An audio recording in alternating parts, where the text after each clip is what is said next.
To all my friends and the people that I grew up with, I think that we need to talk about what happened. The reason I decided to make this video, there were several things that happened. The first one is that I saw a petition going around to have Hillary Clinton become president of the United States by circumventing the will of the people and having the Electoral College vote her in. First, that petition is illegal. It will never reach the White House because it is not constitutional. The Constitution itself says that you cannot do that. Second, the danger that presents. It is mind-numbingly, and I say this because my own sister signed a petition, and once, and she's, she's a fucking idiot. We had an election. The election was a fair election. Well, actually, it wasn't really fair because millions of illegals voted. So when you see that Hillary Clinton won the popular vote, first, she didn't, and second, she couldn't have because millions of illegals voted in sanctuary cities. Not surprisingly, those sanctuary cities are in Los Angeles, Miami, and Pittsburgh, and so forth. Dallas or Houston, I forget which one. You had millions of illegals voting because President Obama said they could vote because if you vote, you're citizens. This is very dangerous, but more importantly, what I wanted you to understand is why Trump won. Trump won by taking 90% of the country, geographically. This is important because the Electoral College was set in place, and it took me a long time. When I was young, I didn't support the Electoral College. I said one person, one vote. That's the way I thought. I thought it was one person, one vote, and that's it. And it should be that way. But I didn't understand at that time the wisdom of the Electoral College. And the wisdom is this: without the Electoral College, 5 cities in America would choose the president forever. That's it. And if you bring millions of people, millions of illegal immigrants, and you give them citizenship, they're going to vote for you. Essentially, you've screwed the rest of the nation. That's what this was about. But this election, let me finish one point.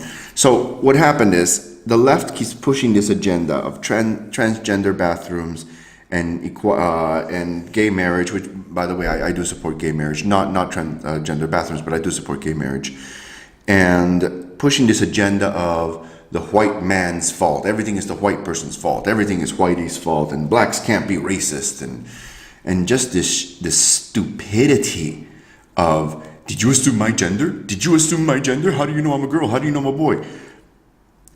The left has gone pathological. Now, I'm not saying the right is perfect, but they've gone just batshit pathological. And in doing so, blamed white America for all their problems, when in fact, we can easily show the last 8 years have hurt the minorities an immense amount, and it's thanks to Barack fucking Obama, who's playing nice now because Trump holds all the get out of jail free cards. Obama cannot pardon himself, not after the fact anyway. And there's a lot of evidence, whether you want to admit it or not, whether you want to accept it or not. There is a lot of evidence, and it's a political game. It's a chess game that's being played right now, and so far we're winning that chess game. But let me explain. This election was won by the same people who elected Barack Obama. It was won because 1 million black people stayed at home. Why did they stay at home? Because they didn't like Hillary Clinton. They didn't like Hillary Clinton because she keeps calling them niggers. She keeps calling people from Saudi Arabia sand niggers. You don't believe me? WikiLeaks, go to Google. Go to Google right now. Type in WikiLeaks Clinton sand niggers. Go ahead. Go and do that. Check it for yourself. Don't believe me. Not one time did she ever deny those emails. Not one time. This wasn't about that she had a server, may have had a server, may have not had a server. No, this is a lot more. This is about pedophilia. It's about trafficking and selling children. It's about rape. It's about a lot more very nasty things that most people just don't want to listen to. Because the reality is that it's sad, it's troubling, it's very disturbing. Men, white men, between the ages of 18 and 35, decided this election. They were tired of getting blamed for everything. When they lost their homes, they lost their jobs, many of their marriages broke up, and they're being told that they are the problem, that America is fucked up because of them. They are the problem. But you know what they did? They did a big fuck you to the rest of the country, and they elected Donald Trump. You cannot blame one part. How would you like it if white people blamed black people for everything? Yeah, that's right, they did once. They did. And this is exactly, it's reverse racism that's happening. The left is just gone, like I said, batshit pathological. It's no longer about fair, it's about let's break the glass ceiling by any means. Glass ceilings need to be broken organically. We will have a first female president. I hope it's Ivanka Trump personally. But if you don't like her, okay, fine. Give me someone who didn't violate the law. Give me someone who didn't commit treason. Give me someone who didn't buy and sell children. And I may consider voting for them. I didn't like Bernie Sanders. I don't like his policies. And I think he's a fake. I think he's a fraud. But I would not be crying and protesting had he won. Partially because we retained control of the Senate. But it wouldn't have bothered me as much. I would have worked hard against him, but it wouldn't have bothered me as much as Clinton, because that would have brought us World War III. Look, I want to, before I sign off today, because I'm preparing a big show on this, and it's the prospect of you do one thing, and while one hand is doing one thing, the other hand is doing something else, right? So everybody's looking here while they do something on the other side. Sorry, I didn't mean to hit the mic. During the election, that night where all of us were glued to the TV or the internet, where my little heart was about to burst out of my chest when I saw Texas go blue early, and oh my God, I almost cried. And of course, the unbelievable, I couldn't believe it. I just simply could not believe it. When every state, or almost every state in the Midwest turned red. I couldn't believe it. I thought it was a joke. That day, the United Nations, and I have it right here. I'll put a link below. Mainstreaming the 2030 Agenda for Sustainable Development. Agenda 2030. That's right, Agenda 2030. And you may say, what's Agenda 2030?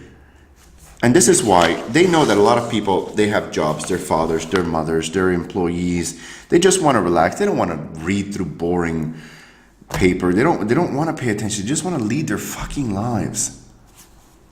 I'm going to read something to you. This is the 2030 Agenda for Sustainable Development Goals pamphlet, not the full thing, the pamphlet by the Ministry of Ecology of Sustainable Development and Energy of the Republic of France. So this is the French version, but I want to read this because there's a few things that you should know. And by the way, the resolution was passed. Obama signed it a year ago. I'm very sure that Trump is not going to go through with this, and there's a very good reason why, and we'll get to that in a minute. But if you don't believe me, take some time out, study Agenda 21, study Agenda 2030. And this is what the United Nations wants for us. In fact, I'm going to skip to the good part here because I'm going to have a full show on all the details. But essentially, Obama ratified this without Congress. Now, Congress, I believe it's Article 2, Section 2, Clause 2, if I'm not mistaken, says that all treaties must be confirmed by a majority of the Senate. Obama has not consulted the Senate. He has used his pen and his phone, as he likes to say, to bypass the Senate. That's called a dictator. And this is one of the many reasons we don't like Obama. Now, the Agenda 2030 states about sustainability, about helping poor people become less poor, about managing resources. And it all sounds so good, you know. Who doesn't want to protect the environment? Who doesn't want to help? But I'm going to read this paragraph to you, just a short paragraph. The countries of the North and the South must ensure that the Sustainable Development Goals are integrated into their national policies and strategies, and will be asked to give an account of their progress every year to the United Nations. I'm going to read that again. I'm going to read that sentence again. The countries of the North and the South, I assume they mean hemispheres, must ensure that the Sustainable Development Goals are integrated into their national policies and strategies, and then they have to report to the United Nations. The United Nations, an unelected body of largely white men from Europe, are now telling the rest of the world what they have to do and how they have to report themselves. You think about that.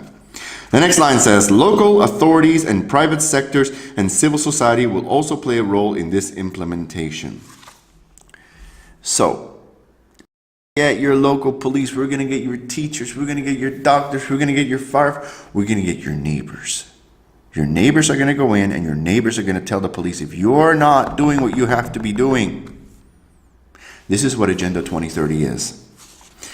And there's a lot more. There is a lot more. There are 17 goals for Agenda 2030. And it sounds beautiful. End poverty in all its forms everywhere. Aw, we're going to end poverty everywhere. Hey, out of curiosity, because I did this, have you ever looked up the definition of poverty? One of my favorite things to do, because I'm a linguist, by the way, I've been a linguistics professor for many years. I love definitions. There's something about the structure of language that gets me. I understand it's very boring for most people. Most of my students complain. But poverty, the state of being extremely poor, the state of being inferior in quality. The state of being inferior in quality or quantity. And this is my favorite. And you know what? Right now, go to Google, type in definition poverty, and read it for your fucking self. Definition of poverty: the renunciation of the right of individual ownership. Ladies and gentlemen, poverty, the definition number 3. One of the definitions of poverty, the renunciation of the right to individual ownership. The renunciation to the right of individual ownership, overseen by a council of unelected white men in Europe that are now telling the rest of the nations of the world they must integrate this into their national policies, pass their laws, and report annually to them for further guidance. This was passed and streamlined while we were having an election. CNN didn't report it. MSNBC didn't report it. Fox News didn't report it. Nobody reported it. I found this out 2 days ago. I didn't know because, like everybody else, I was glued to the TV. I was prepared to mourn or to celebrate, but actually I was prepared to mourn. I thought he was going to lose. I didn't think he was going to win. I had hoped, but I didn't think so. So what I want you to understand and take away is that this election was not about left versus right, conservative versus liberal. No. It was about nationalism versus globalism. That's what this election was about. This election was about whether our future generations are going to get to run themselves or an unelected body, which we don't even know their leaders. We don't. But look at this. And I'm sorry, I'll end the video in a few minutes, but I wanna go ahead and read this. And I'll link this below so you can go yourself and check.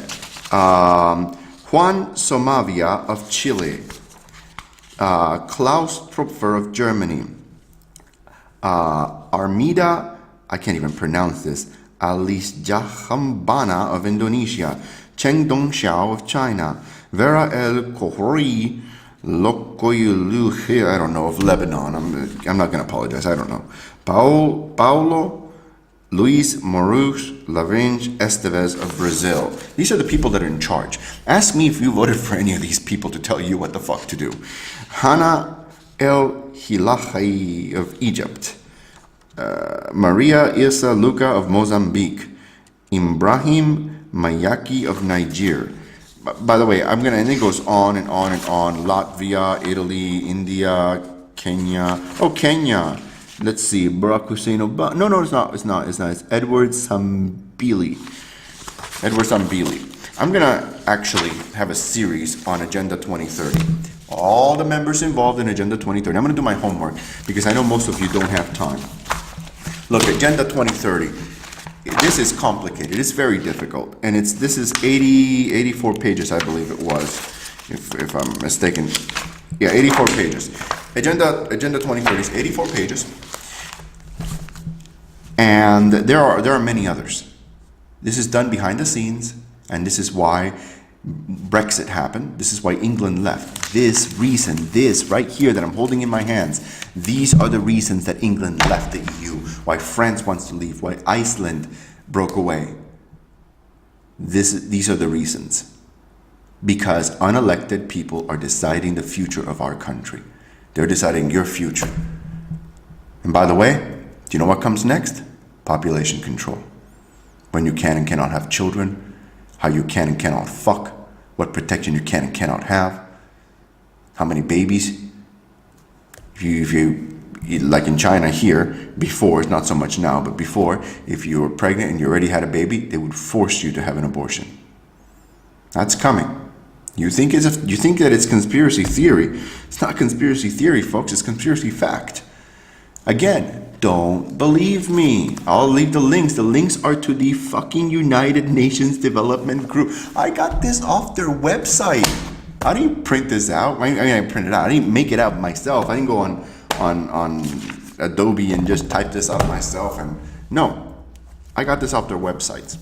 So educate yourself. What they have said about Trump is completely wrong. He's not sexist, he's not prejudiced, he's not a misogynist, he's none of those things. The first woman to ever run a presidential campaign, a successful presidential campaign, was Trump's campaign manager. And nobody from the left cheers that victory for women.